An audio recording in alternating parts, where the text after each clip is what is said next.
এই যে নতুন বর, কালকে সকালবেলা একদম রেডি থেকো কিন্তু, হ্যাঁ? পুরোপুরি উপোস করতে হবে, পেটে একটা দানাও কিন্তু ফেলা যাবে না। আমি মেহেককেও উপোস করতে বলেছি। তারপর সকালবেলা পবিত্রভাবে সুন্দরভাবে তোমার গায়ে হলুদটা হবে, আর তারপর ওই হলুদ চলে যাবে সোজা মুখার্জি বাড়িতে। তোমাদের দরজার গেটে 3 জন লেডি কনস্টেবল থাকবে, তাও ডিসগাইজ লুকে, ঠিক আছে? তারা ওই হলুদটা নিয়ে পৌঁছে যাবে ওই বাড়িতে। আর যখন তোমায় বলবো না অঙ্কিত, তখন তুমি ধুতি পাঞ্জাবি পরে বর বেশে একদম রেডি হয়ে যেও। অবশ্যই মায়ের অনুমতি নিয়ে বিয়েটা করতে এসো। আর হ্যাঁ, তোমার বাবাকে বরকর্তা সাজিও, কেমন? সত্যি গীতা বৌদি, আমি আপনাকে যত দেখছি ততই অবাক হয়ে যাচ্ছি। আচ্ছা, বিয়েতে যদি আমার কোনো সাহায্য লাগে? লাগবে তো অবশ্যই, তোমাকে বিয়ে বাড়িতে কাজে লাগবে। হ্যাঁ, তো কি কাজে লাগবে বলুন? তোমাকে বর সেজে সামনে দাঁড়াতে হবে। মেহেক যখন পান পাতাটা সরাবে তখন যেন তোমাকেই দেখতে পায়, শুভ দৃষ্টিটা যেন তোমার সাথেই হয়। Good bye.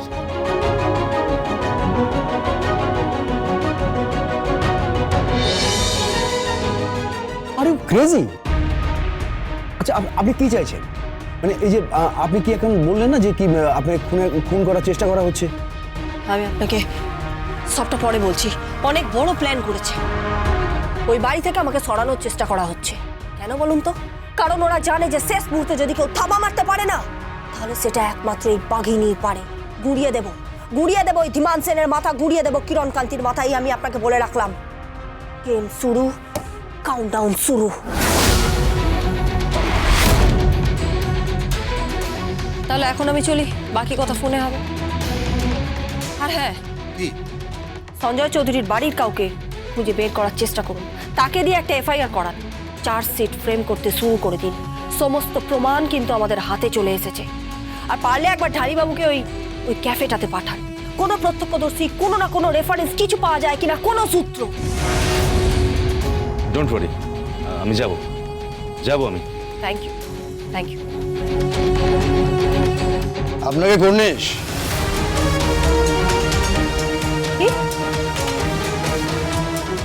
লোকে দশভুজার পুজো করে, আর আমি সাক্ষাৎ দশভুজাকে সামনে থেকে দেখছি। নমস্কার আপনার।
হ্যালো। হ্যালো, কে আন্টি?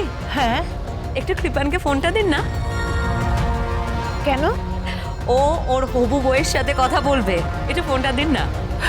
ও আচ্ছা আচ্ছা, দাঁড়াও দাঁড়াও দিচ্ছি। কৃপান, কৃপান, হ্যাঁ মা, কি করছিস কি তুই? এই ডায়মন্ড রিংটা দেখছি। এটা আবার কার জন্য রেখেছিস? মেহেকের জন্য। একদম নতুন নিয়ে এসেছি, জুয়েলারি শপ থেকে জাস্ট নিয়ে এলাম। নে ফোনটা ধর। কে? আরে নে না, কথা বলি, দেখ না। হ্যালো, হ্যালো, ঘিনি বৌদি বলছি। নাও কথা বলো, তোমার বউয়ের তো বিরহ আর সহ্য হচ্ছে না। নাও নাও কথা বলো, কথা বলো। নাও কথা বলো, কথা বলো। আর এই যে চলো, এখান থেকে চলো, সবাই চলো। ও একটু পার্সোনাল কথা বলবে, প্রেম করবে, তাই না রে? হ্যাঁ, প্রেমে তো একেবারে ডগমগ। আর বাবা 24টা ঘন্টা একটু ওয়েট করে যাও, তারপরেই তো বিয়ে, আর তারপরেই ফুলসজ্জা। আর তারপর তারপর হচ্ছে সোজা হানিমুন।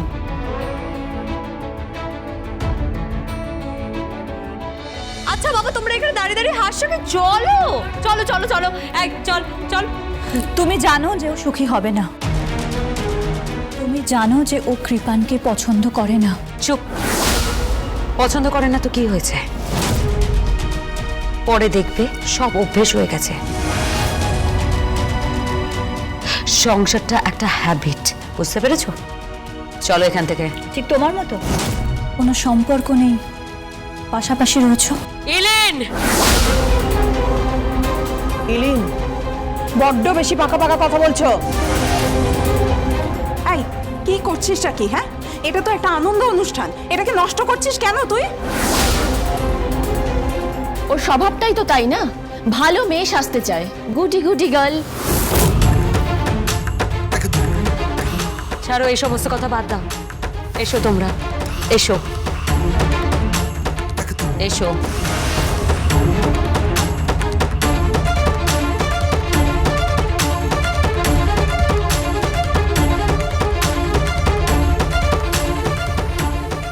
হ্যালো। মেহেক, মেহেক তোমার জন্য একটা ডায়মন্ড রিং নিয়ে এসেছি আমি, একদম নতুন, জুয়েলারি শপ থেকে। Yes, just for you. ফুলসজ্জার রাতে তোমার জন্য একটা স্পেশাল গিফট। আর 24 ঘন্টা পরে তোমার আর আমার বিয়ে। আমি আসছি মেহেক, আমি আসছি তোমার কাছে। আমার খুব এক্সাইটেড লাগছে, জানো, খুব ভালো লাগছে যে যাকে আমি ভালোবেসেছি তাকেই আমি পেয়েছি আমার জীবনে। প্লিজ মেহেক, ভালোবাসো আমাকে। যা হয়েছে সব ভুলে যাও মেহেক, প্লিজ। ভুলে যাবো?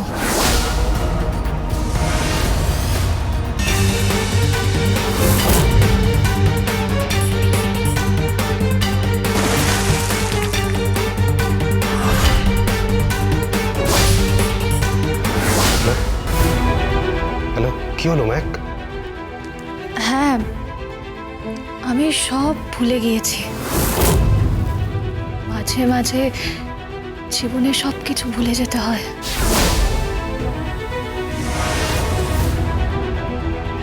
গিনি বৌদি, গিনি বৌদি। হ্যাঁ, কি হলো? এই নাও, কথা বলো। কথা শেষ? কথা শেষ হয়নি, মেহেক দিদি নিজেই শেষ হয়ে গেছে। মেহেক দিদি বিয়ে করে যে সংসারে যাচ্ছে, সারা জীবন সেই সংসারের সংসেজেই থাকতে হবে, সংসার আর করা হবে না। চুপ, একদম চুপ কত। কাজের লোক কাজের লোকের মতোই থাক। যা এখান থেকে, যা যা।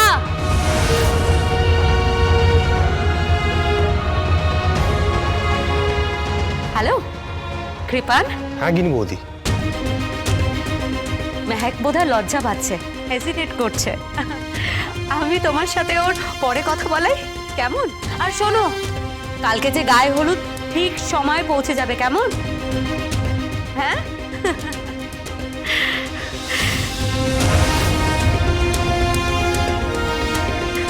আর আর শোনো, কি? ওই বস্তির সমস্ত পেপারস আমি জোগাড় করে নিয়েছি, সব প্ল্যানও করে নিয়েছি। বস্তি? তোমার বাবার সাথে আমার সব কথা হয়ে গেছে। উনি অনেক দিন আগে ওই বস্তি দখল করতে চেয়েছিলেন, কিন্তু পারেননি। আমি এবার ওই বস্তির লোকেদের সাথে কথা বলে বস্তির দলিলগুলো জোগাড় করে ওদের টাকা দিয়ে জমি ছাড়াবো। জমি থেকে উৎখাত করব আমি, ওখানে বড় বিল্ডিং হবে। আর শোনো, আমাকে কিন্তু একটা টুকলে দিও, কেমন? ওই বস্তিতে আমি নরক বাস করেছি, ওই টুকরে দিয়ে আমি স্বর্গবাস করতে চাই। স্বর্গবাস, জাস্ট লাইক আ হেভেন। বুঝতে পেরেছ? Good bye.